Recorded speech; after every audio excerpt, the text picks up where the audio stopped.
Lucy is absolutely infatuated with. Are the Hating Game stars Lucy Hale and Austin Stowell revealing each other's secrets? We'll find out. And we've got the stories that define the week on People in 10. I'm Andrea Belke, bringing you everything you need to know about pop culture right now. We've got 10 minutes, so let's dive right in with the first 5. Starting with updates on Josh Duggar's child pornography case. Trial arguments began this week after a jury of 12 plus 4 alternates were chosen on Tuesday. There's not much known yet about the final jurors, but during the selection hearing this week, potential jurors had answered everything from what they do for a living to their possible connection to the Duggar family. One potential juror was excused right away because his daughter is married to one of Josh's brothers. A list of 28 confirmed or potential witnesses was also presented. Josh's siblings, Jill and Jedediah, are on the latest witness list, along with Homeland Security agents and 2 Duggar family friends, one of whom has already given emotional testimony. During a 3-hour hearing on Monday, the family friend recalled when Josh had previously admitted to inappropriately touching 4 girls as a teenager. Ahead of jury selection, Josh's cousin Amy spoke out on social media. Amy asked her followers to pray the judge gives the ultimate sentence. Switching gears now to a new book claiming that Prince Charles was the unnamed royal who speculated about the complexion of Meghan Markle and Prince Harry's future kids. In his new book, Christopher Anderson cites a source who claims that over breakfast with Camilla, Charles wondered what Harry and Meghan's children would look like and what their complexion would be. The comment was allegedly made the day their engagement was announced. The book claims that Camilla was somewhat taken aback by the comment and responded that their kids would be absolutely gorgeous. Anderson elaborated on the Today Show, saying that Charles's words were twisted by palace courtiers. In a very kind of benign way, Prince Charles, started to muse on what their future grandchildren might look like. I mean, here's this beautiful biracial American woman and the world's most famous redhead. A spokesman for Prince Charles' office of Clarence House denied the report, saying this is fiction and not worth further comment. Charles was in Barbados this week alongside new national hero Rihanna as the island nation removed the Queen as head of state and became a republic. Queen Elizabeth has said she looks forward to continued friendship between the 2 countries. Now moving on to the posts you've been loving this week. Lala Anthony is showing off how much her son, Cayenne Carmelo Anthony, has grown up. The proud mama joked on Instagram how he may be taller than her and faster than her, but quote, I'll still knock him out if I need to. And Julia Roberts broke the internet this week by posting an adorable, rare, and now viral throwback of her twins, Hazel and Phineas, to celebrate their 17th birthday. In the caption, she wrote that these have been 17 of the sweetest years of life. Aaron Carter and his fiancée Melanie Martin have sadly broken up just days after welcoming their first child, son Prince. He announced the news on Twitter, alluding to a quote, very big lie that took place between Melanie and his estranged twin sister Angel. He did not offer specifics, but in follow-up tweets said he's in utter shock and now considers himself a single dad. In this week's People, we're honoring 2021's People of the Year. First up is Sandra Oh, who we admire as a strong woman on TV and in real life, as she stood up to stop Asian hate after this year's Atlanta spa shootings. For me, I think the main thing is to move through the fear. The fear will exist, it will always be with us, but what to do with it. Because it just, for me, I just did not put us into hiding. Living legend Dolly Parton gets a nod for her philanthropy, including donations to fund the research behind the Moderna COVID vaccine.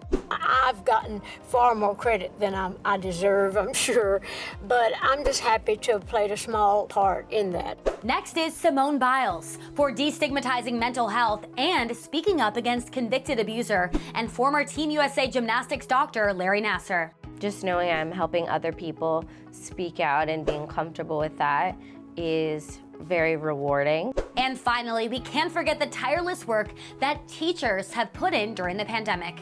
We all learned that coming together makes us all stronger. So inspired by all of our People of the Year. Next up, we're continuing our holiday shopping series, brought to you by Wells Fargo and their Hope USA initiative, which is supporting and revitalizing businesses across the nation this holiday season. Wells Fargo is also encouraging everyone to help in their own ways and within their means. Making a spending plan is super important, especially at this time of the year. So make a list and check it twice. Prioritize who is on your list and set a budget for each person, and then stop when you hit your budget limit. And avoid impulse buys, especially when shopping online. Put the item you want in your shopping cart and leave it there for 3 days. And if you still want to buy it after 3 days and it fits your budget, then go for it. It's important to use your credit wisely. A lot of people are still recovering from the economic impact of the pandemic. So this may be a good year to take a cautious approach to holiday spending while still covering everyone on your list. And set a budget that makes sense for you. Going over budget happens to the best of us. So don't be too hard on yourself, but it is important to get back on track. All right, now let's move on to some screen time. I'm so excited to be joined now by Lucy Hale and Austin Stowell, the stars of the new film The Hating Game, which is in select theaters and on demand next Friday. I'm trapped here day after endless day with my one maniacal nemesis. For these final 5 minutes of the show, I'm gonna ask you 5 questions. For the first question, you have to give me 1 answer. For the second question, you have to give me 2 answers, and so on. Let's get started. You play Lucy and Josh, 2 rival co-workers at a publishing firm who think they have each other all figured out, but they learn you can't judge a book by its cover. What are we doing? This game that we play every day. Now, I know you 2 have worked together before, but what is one thing you learned about each other while making this film? Austin loves breakfast sandwiches from Dunkin' Donuts more than most foods. What about you, Austin? Lucy is absolutely infatuated with fresh fallen snow. True. Very true. We had like an insane snowfall while we were filming, and I never get to see snow, so I was truly like a child. You were having gonna such say a good time infatuated that with day. you, and I was like, okay, all right. I also wasn't sure where that was going. Yeah. Lucy, your character has a growing Smurf collection in her apartment. Do either of you have a surprising collection of something in your home? I collect crystals. What about you, Austin? I collect koozies. I'm in love with a warm hand and a cold beer. So when I find a new bar in a new city somewhere, I'm always picking up a new koozie.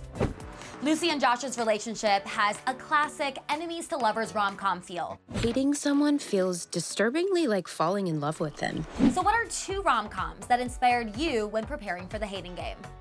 Oh, You've Got Mail. Because that's a very love-hate vibe. And I also, just because it's one of my favorite rom-coms, about how to lose a guy in 10 days. Saying I'm some kind of Mental person! Oh, wait! That's my favorite one. Austin? Notting Hill, Thanks. Pleasure. because these are like 2 people who aren't really supposed to be together and definitely might be a bit judgmental. And When Harry Met Sally. Yes! Yes! I absolutely adore that movie. I'll have what she's having. Lucy, during a speech, your character Lucy calls publishing contributing to culture, which we here at People in 10 agree. So it had me wondering, what are 3 pop culture obsessions you both have right now? Taylor Swift's Red Album, Taylor's version. I bet you think about me. Holy crap. I'm really into the book 3 Women, and I'm currently shooting the Showtime series. We're gonna bring it to the screen. I just started Only Murders in the Building. We're gonna go down there and look around for clues. You wanna come? Really good. I really, really am enjoying that show. I'm going to say I just finished up Squid Game and loved it. I want to play all the Having a good games. time with that intense I feel show. Like I would do really well Yeah. at Squid Games. I just bought a book and I haven't started reading it yet. It's called The 7 Husbands of Evelyn Hugo. It's like on the bestseller list right now. Big restaurant right now in New York City is 12 Chairs, and I got to go the other night. Yeah. It's still in my heart. You are both parents to some seriously cute pets. Lucy, you even called yourself a crazy dog lady on The Tonight Show recently. I'm the crazy dog lady. And as an animal lover, I love seeing pictures of your pups on Instagram. So what are your top 4 pet joys right now?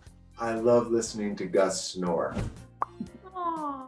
That is one of my favorite sounds. And he's really into water. And when we get near the ocean, I roll the windows down and he'll put his snout right out the window and just take these really long breaths. So I guess it's just breathing, listening to my dog breathe in various different ways.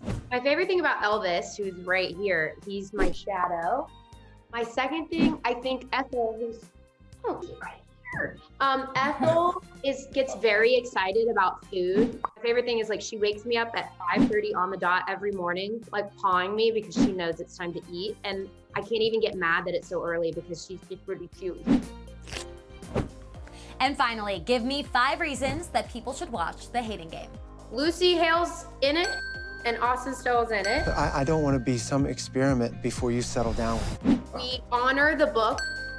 There's like some pretty intense sexual tension. I had some weird dreams last night. I was in bed, naked. There's an action sequence where we're playing paintball. I'm going to annihilate you. We're on the same team. Yeah. It's a little bit of everything for everyone. That's not the first time you've said that to a woman, is it? Lucy and Austin, thank you so much for being here. Everyone, be sure to check out The Hating Game, which is in select theaters and on demand December 10th. All right, time's up. See you next Thursday.